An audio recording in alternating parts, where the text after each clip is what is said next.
We're excited. I think Kansas has become a bit of a rivalry for us. Obviously, a really good team, really tough opponent, but we're up for the challenge. I think we're expecting it to be a little similar the last time we played against them. They'll sit in a low block, mid block, and play for the counter. So we got to take advantage of our moments. Great. Go ahead, Austin. Kind of going off of the way that they play. I mean, they have Kylie Strom, one of the best strikers in the league this year.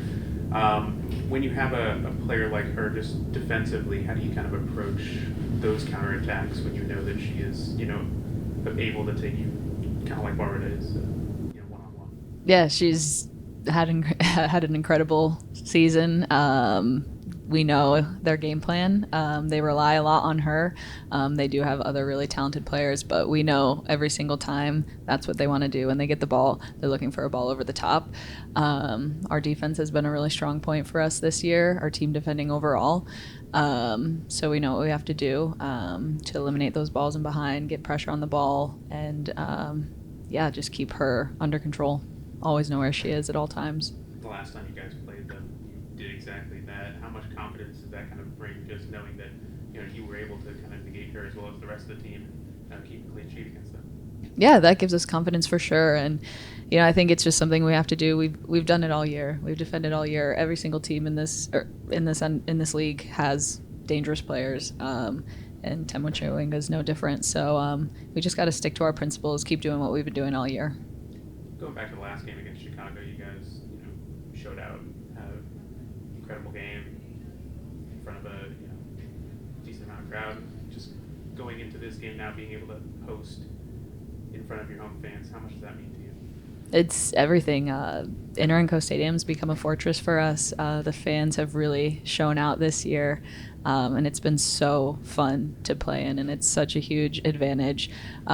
We've talked about it. We may never get this opportunity again as a home semifinal game, so we have to take advantage of it, and our supporters are going to be massive for us.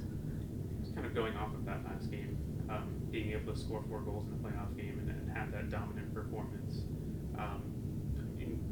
Is there any kind of feeling like there was something you needed to fix or anything like that heading into this game, or is it just kind of the confidence leading into the next game from this past game? I think getting that momentum back was really important for us. There's been a lot of talk, after we won the Shield and we lost 2 games in a row. People were, is Orlando Pride going to be okay? We were never in doubt. And I hope that game sent a message to everybody that we're here to stay. Great. We'll go ahead and go to the Zoom. I'll start with Mike Ramajo. Thank you, Lucas. Hi, Kylie. Thanks for the time.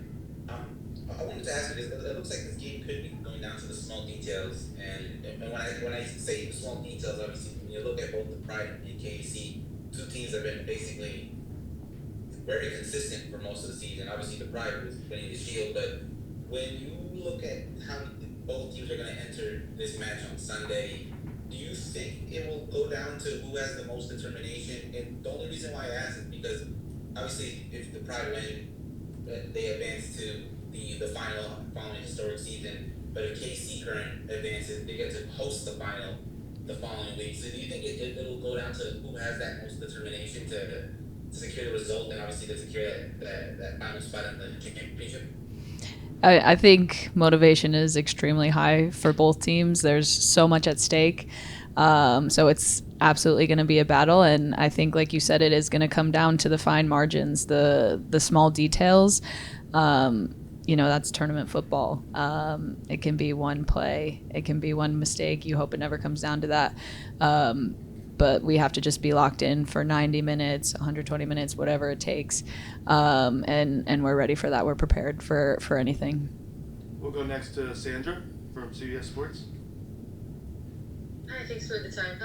You mentioned rivalry a little bit earlier, and I wanted to maybe touch on that. You've had a career that's taken you around the world, and watching Orlando and Kansas City go against each other this season just felt special each time we all got to sort of tune in and watch you all compete. As far as your personal experiences in this sort of newer budding rivalry, how has it felt kind of going head to head with them over the course of this season?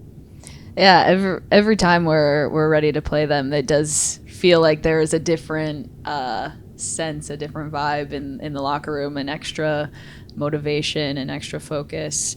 For whatever reason, I mean, I think it's just credit to both teams, credit to them. They're such a quality opponent that we have to be locked in. So it's going to be fun. I think both games, both times we've played them, there's been a bit of drama. So I'm sure this game will be nothing less of that.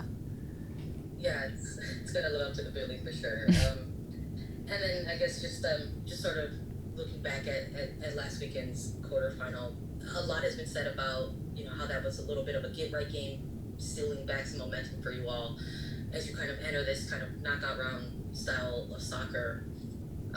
What are maybe some opportunities or challenges that are going to differ for you all going up against a team like Kansas City versus a team like Chicago? Because both of these are two teams that are like in different phases of their season and different types of form.